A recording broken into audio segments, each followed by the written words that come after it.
Unfortunately, these issues are very prevalent. Every day, Bark sends around 85 severe self-harm or suicidal situation alerts. And this is involving children. It's really heartbreaking, and that's just suicide. With easy access to technology and the internet, today's young people are more connected than ever before to both their communities and the world around them. Information and education are more freely available than at any time in history. Yet, with this connectivity comes a significant amount of risk. Are parents, teachers, and administrators equipped to help students navigate online environments in a safe and healthy way? What are the latest risks, and how can we protect kids? And what should schools do about cyberbullying, and what warning signs should they watch for? This is What I Want to Know, and today I'm joined by Titania Jordan to find out.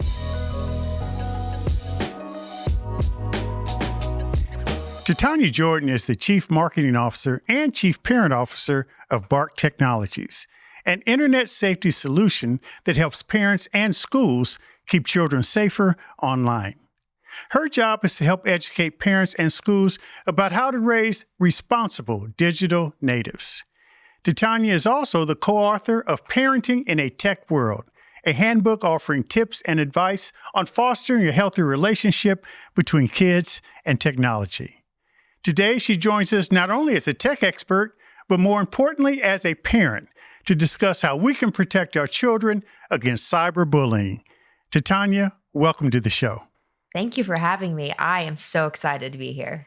The work you're doing is pretty amazing, and we're going to get into the nuts and bolts of how you help families and kids navigate that intersection of technology and learning and, time usage for children.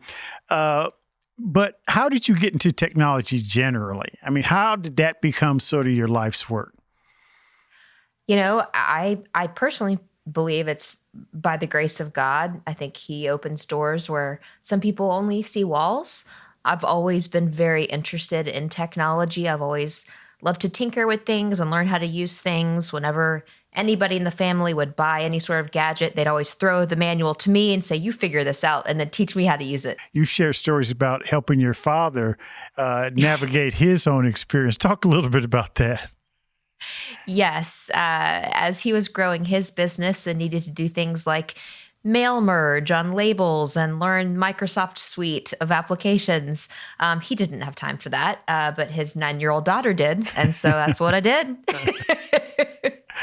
Well, let's talk about this whole issue of technology and children today. And first, what is Bark Technologies? So Bark Technologies is an amazing company that is now global, started in the U.S. It helps to protect close to 6 million children across the nation, and it uses artificial intelligence to do so. What it does is it connects to children's devices and accounts, social media, text message, email, and analyzes for context, analyzes for dangers, whether it's dangerous content or dangerous people. When the AI detects a dangerous person or dangerous content, it then sends an alert to the parent, to the caregiver, to the IT administrator, if it's in an educational facility, and then also gives best recommended next steps for how to address. Don't you find that parents are often surprised by what their kids are, exposed to and how vulnerable they are on the internet? 100%. I have never met a parent who has been like, oh yeah, I figured my kid would encounter that at age 6, age 10. Yeah. They're all shocked and surprised and saddened. To that end, do you have any data on of those 6 million, users, how frequently they send those alerts to parents? I just am wondering, how bad of a problem is it? Unfortunately, these issues are very prevalent. Every day, Bark sends around 85 severe self-harm or suicidal situation alerts. And this is involving children. It's really heartbreaking, and that's just suicide. There's issues surrounding violence, including gun violence, potential school shooting threats that we have thwarted, online predation, anxiety, depression, eating disorder, you name it, your kids are encountering it more frequently than you might imagine and at a much younger age. What is interesting to me, and you and I talked about it, before the show, I have a 5-year-old granddaughter and a 2-year-old grandson, and both my son and my daughter-in-law, they do what a lot of young parents do. At some point in time, they'll put a tablet in front of, the kids. And I jokingly said, boy, that's a great babysitter. How do you balance what today's technology offers young parents with the challenges that you see? It is so hard. I'm just going to put that out there. I work in this space in and every day, and I've got a 13-year-old son, and I'm still figuring it out. Because tablets and screens are such great babysitters, and I say great with an asterisk. Yes. It's a quick fix. It's a very easy solution to a very immediate and tough problem.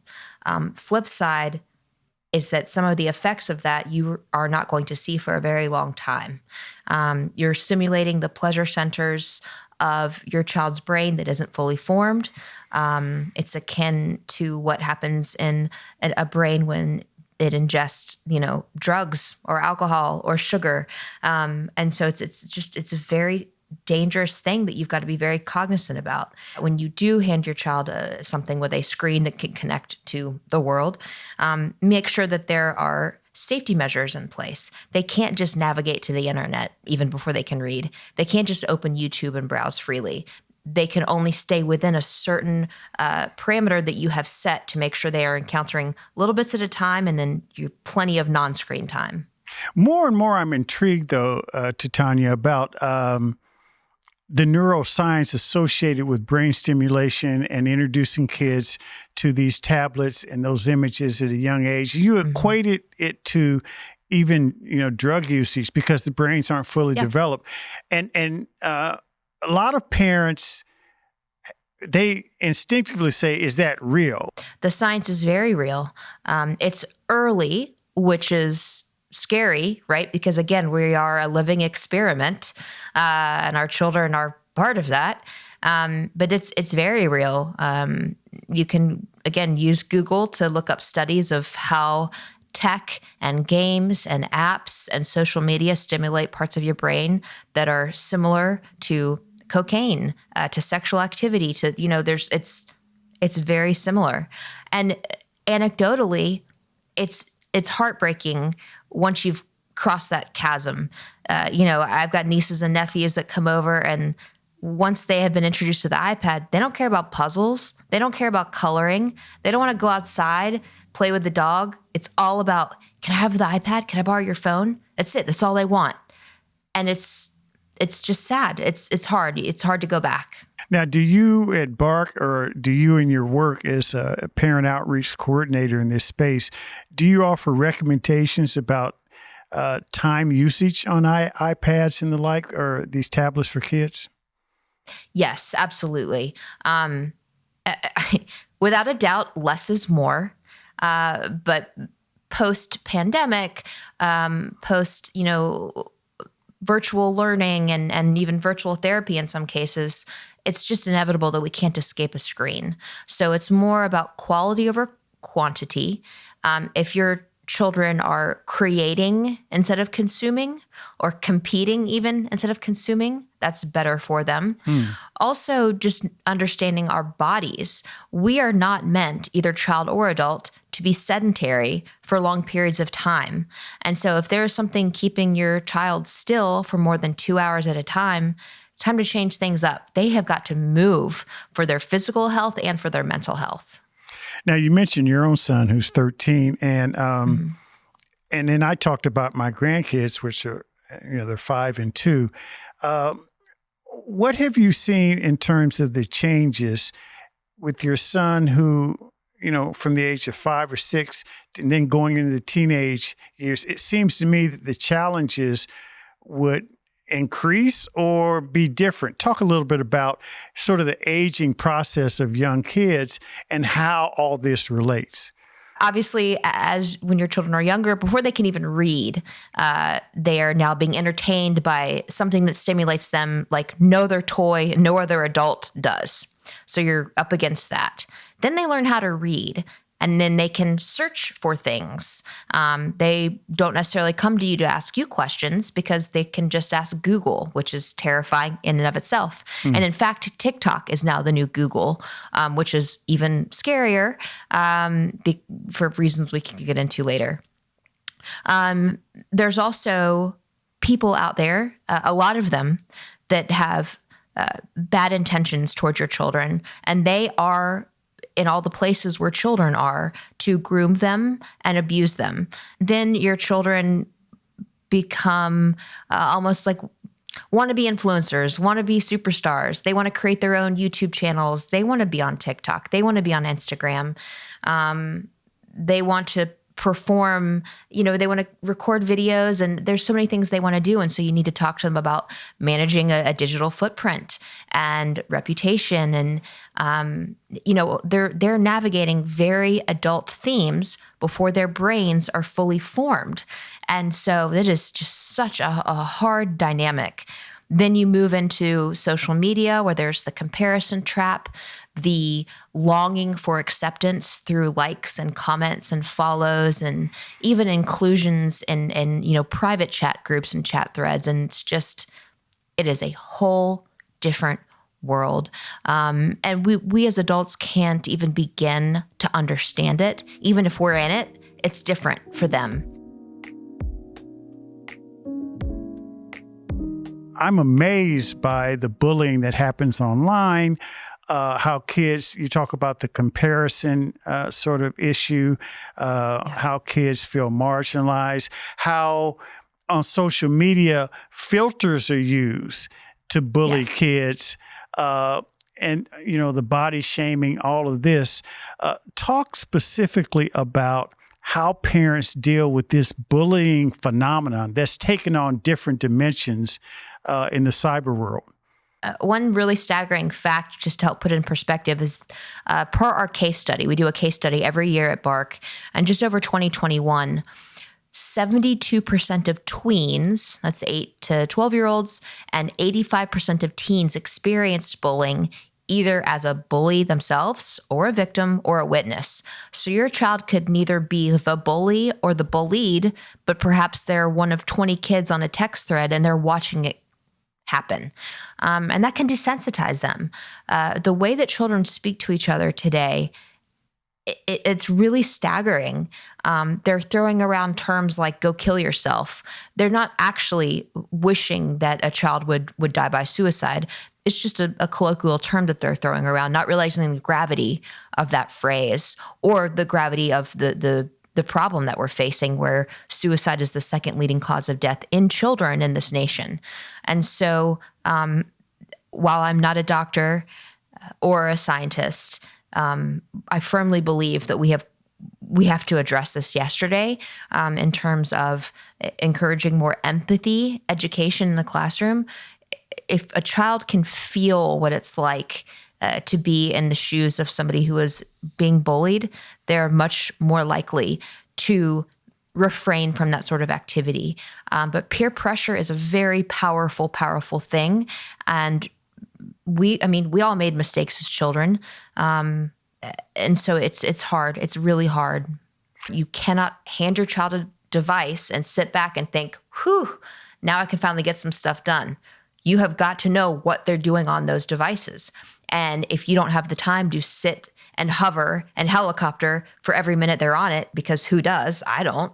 You need to set up parental controls. So whether it's an Android device, an iOS device, a gaming console, whatever it is, Google the parental controls that exist for that device, even for, your smart television or your smart speaker. There are parental controls that are free. There's more that you have to do as a parent today than ever, but you have to. It's your job. It is your job to keep your child safe, not only in the real world with seatbelts and sunscreen, but also in the virtual world.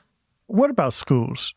We've talked about parents and their role. And schools run the gamut. You've got teachers in schools that are on it, but and I know that many school leaders grapple with, should they ban these cell phones? How do they limit that usage?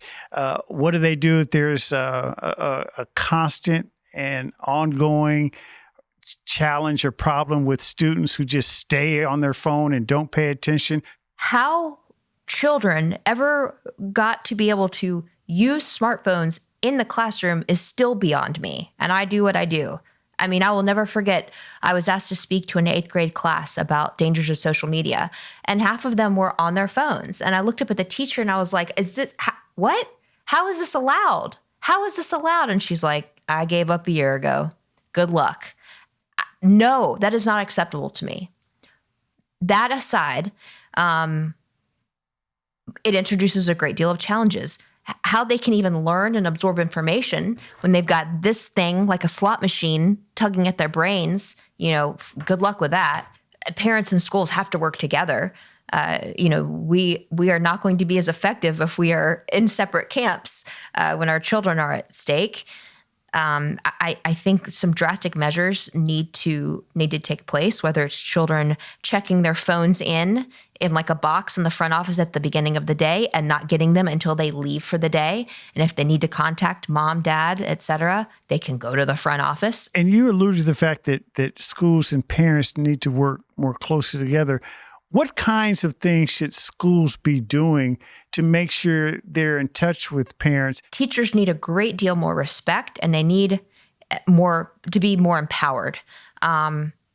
I believe that there's a lot of things that aren't said or done because someone might be afraid to lose their job, or somebody doesn't know just what kind of dynamic is going on at home.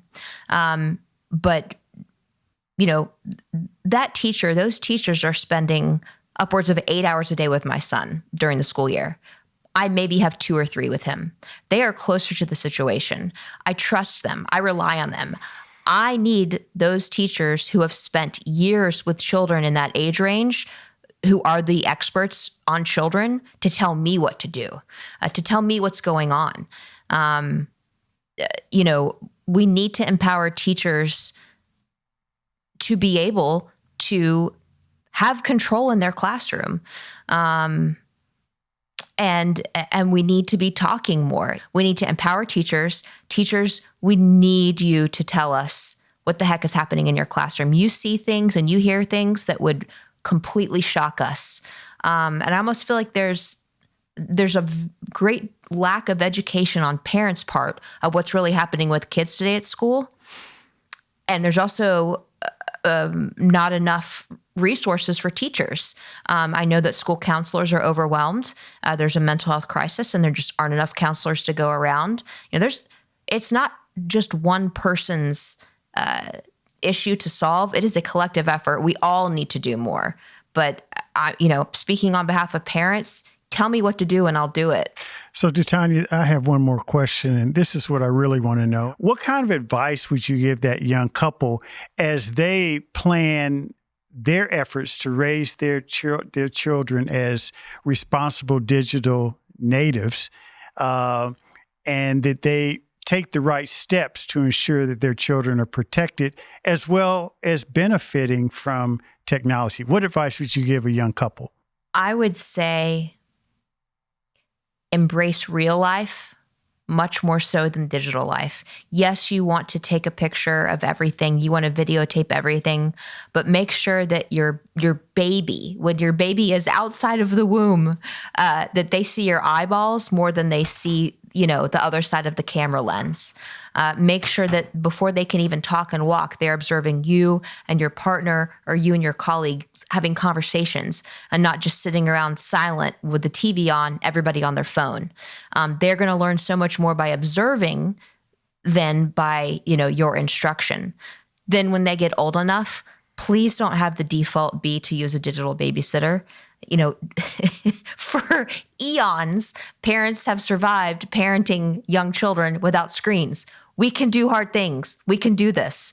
I'm not saying you're never going to need it, but please just don't default to it. Delay is the way. Wait as long as you can. Your children don't need devices in their rooms. They don't need gaming consoles in their rooms. They don't need smartphones. They don't need to be the first kid in their class with a smartphone. They don't need social media right away. Just delay. And don't be afraid to get help. I know there's a lot of parents struggle with, I think my child might need to talk to a therapist. I think I might need to talk to a therapist. There's such a stigma attached to that. Get rid of that stigma. If you're feeling that you need some outside professional help, get it. You will all be much better for it. Wow, well said. Titania Jordan, thank you so much for joining us on What I Want to Know. Thank you so much for having me.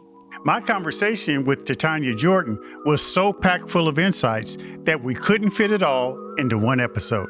So we created a special bonus episode of Tech Tips with Titania, where we continue our conversation. Look for it on your favorite podcast platform or on YouTube.